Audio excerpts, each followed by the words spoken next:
What's up everyone? Welcome to my channel where we dive deep into the shadows lurking behind our favorite childhood shows. Today we're exploring the disturbing truth behind Cartoon Network's most beloved series. Theories so dark they'll change how you see these shows forever.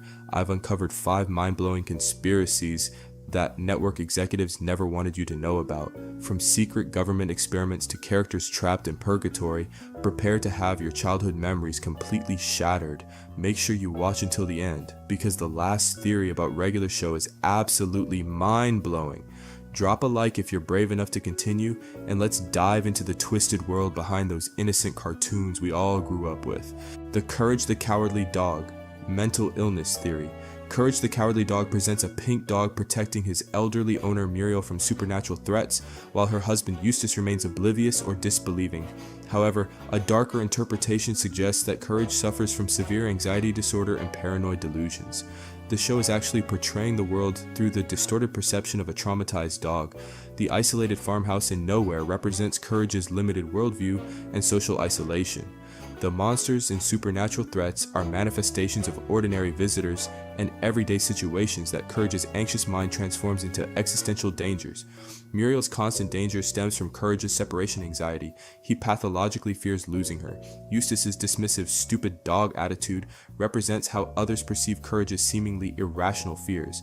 The computer Courage consults could symbolize his brief moments of rational thought, trying to analyze situations objectively. The bizarre, nightmarish visual style of the show illustrates how threatening the world appears to someone with severe anxiety.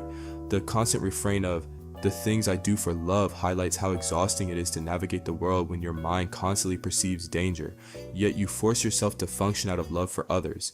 Most tellingly, notice how episodes typically end with everything returning to normal despite cataclysmic events, because nothing supernatural actually happened. The real tragedy is that Courage can never escape his mental prison. He's doomed to perceive ordinary life as an endless series of horrors. The Ed and Eddy Purgatory theory. Ed, and Eddy follows 3 boys attempting various schemes in their neighborhood cul-de-sac. A disturbing theory suggests that all the children in the show are actually dead, with the cul-de-sac representing purgatory. Each child died in different time periods, explaining their varied and anachronistic clothing styles. The neighborhood exists in a timeless bubble. Seasons change, but the children never age. Technology is inconsistent, and adults are practically non-existent. Ed, with his monster movie obsession, might have died in the 1950s. Double D, the intellectual, likely perished in the late 1960s or 70s, his hat possibly hiding a fatal wound. Eddy, with his disco-era room and greedy personality, may have died in a scam gone wrong in the 1980s. The other kids fit this pattern. Rolf with his old world customs died in the early 1900s. Kevin with his 90s attitude died more recently. Johnny's attachment to Plank might indicate a traumatic death involving trees. The cul-de-sac's isolated circular nature symbolizes the cyclical punishment of purgatory. The children can never leave. They're trapped, repeating the same patterns. The jawbreakers they constantly pursue represent the sweetness of life they can no longer experience. Adults appear only as disembodied voices or off-screen entities, symbolizing the separation between the living and dead. The exaggerated injuries from which characters instantly recover further suggest they're already deceased.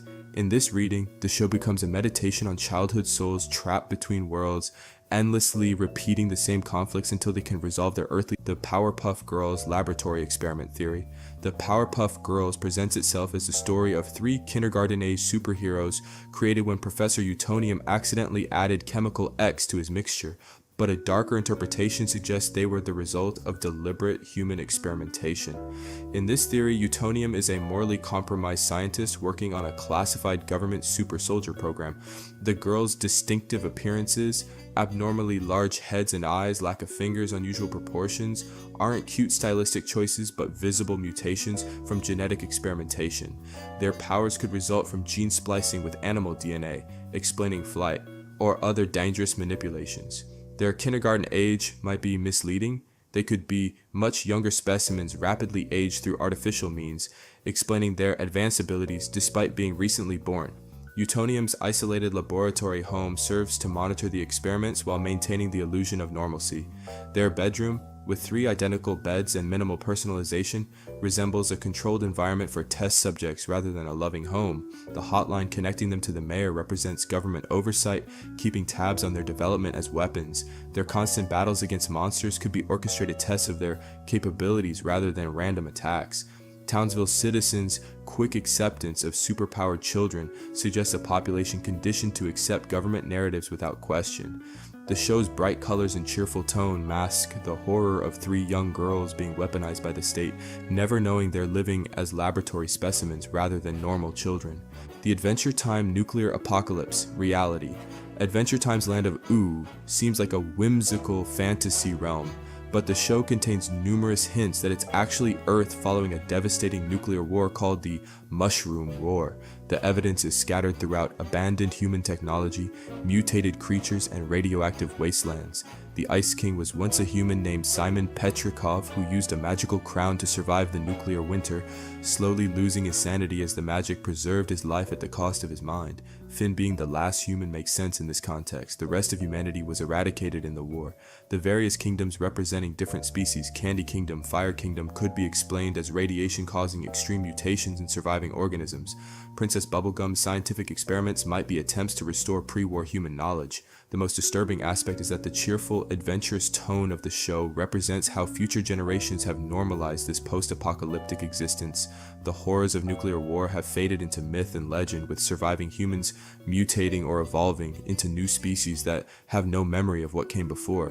The show's seemingly random moments of existential dread and glimpses of ruined cities aren't tonal inconsistencies. They're the true foundation upon which the entire colorful world is built. Adventure Time is actually a meditation on how humanity might rebuild meaning after nearly destroying itself, finding joy and purpose amid the ruins of civilization. The regular show death hallucination theory. Regular show follows Mordecai and Rigby, two friends working at a park who regularly encounter supernatural phenomena. A dark theory suggests that the bizarre adventures aren't actually happening. They're the dying hallucinations of Mordecai. The theory proposes that Mordecai was fatally injured in an accident, possibly during the events shown in the pilot, and everything that follows is his oxygen-deprived brain creating elaborate scenarios as he dies. This explains the increasingly surreal nature of their adventures, and why mundane tasks always spiral into cosmic threats. His brain is trying to process trauma while failing. Rigby represents Mordecai's ID, or subconscious, always pursuing pleasure, avoiding responsibility, and getting them into trouble. Benson and the other park employees represent different authority figures from Mordecai's life. Skips, the immortal Yeti with knowledge of the supernatural, could represent the wisdom of accepting death. The 80s aesthetic throughout the show reflects Mordecai slipping back to childhood memories as his brain functions deteriorate. The frequent cosmic threats and visits to other dimensions represent his consciousness gradually separating from reality. The most telling evidence comes from the show's catchphrase, "You know who else kinda does something? My mom." This juvenile joke might actually be significant.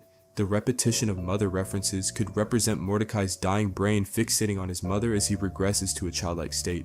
By this interpretation, the entire series documents Mordecai's final moments, stretched subjectively into years of adventures, with the supernatural elements representing his gradual disconnection from reality as his brain shuts down. The happier moments reflect his mind creating comfort in his final moments, while the dangerous situations represent his subconscious awareness of his impending death.